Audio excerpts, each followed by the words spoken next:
Brand new push this morning to try to solve a mystery that's puzzled authorities for 6 years now. Little Maddie McCann was 3 years old when she disappeared while on vacation with her parents in Portugal. Through painstaking work, investigators have narrowed down their timeline on when she went missing and hope brand new video will help crack this case.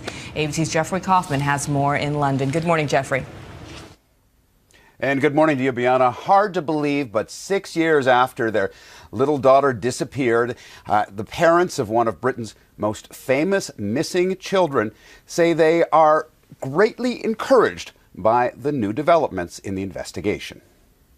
After so many years, could police really find her? Madeline McCann was just 3 when she disappeared from her parents' hotel room in Portugal in May 2007. If she is alive today, she would be 10. In a renewed investigation, British police have poured resources into tracking what happened the night she disappeared. They'll be asking the British public for help tomorrow night in a TV Crime Watch special that will include detailed reconstructions of Madeline's last known activities. Primarily what we sought to do from the beginning is try and draw everything back to zero, if you like. Try and sort of take everything back to the beginning and then reanalyze and reassess everything, accepting nothing. Police say they now have a list of 41 persons of interest, 15 of them British.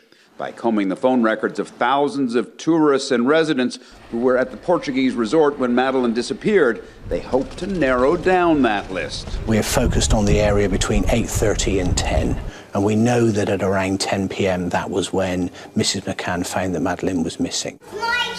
With no evidence that Madeline is dead, police are operating under the assumption that she is still alive. For her parents, the pain of their daughter's absence doesn't go away. Obviously, Madeline's birthday goes without saying, but it's when you're really getting it's when you have the big family occasions, really.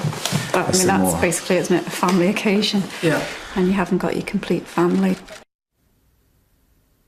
Police have no idea what really happened to the little girl, but their investigation is focused on a sex crime or a botched robbery.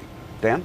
Jeffrey, thank you. ABC News consultant and former FBI Special Agent Brad Garrett has been following this case very closely for years. He joins us now from Washington. Brad, good morning. Is a big media push like this likely to work in a case that's this old, 6 years old? Certainly, Dan. I can tell you, working a number of cold cases, that when you go back, review them, pull up new leads, look at the phone records, you're bringing it back into the public's eye with this special, and they're really humanizing their relationship, the family relationship, and saying, look, somebody come forward, somebody has a piece of information. And what about the release of this never-before-seen videotape of Maddie on the tennis court running around playing ball girl? What likely impact could that have? A big one, because that is the emotional hook. When you humanize a victim, show this little beautiful child with her parents, a relative, an uncle, an aunt, somebody associated with the bad guy may feel guilty and finally come forward and give you that critical lead.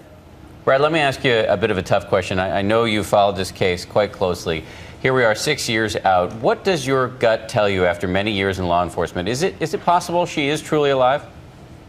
Well, I would go along with what the British police are saying, that they don't have any indication that she's not alive. And so that's the assumption you work under, particularly when it comes to little kids.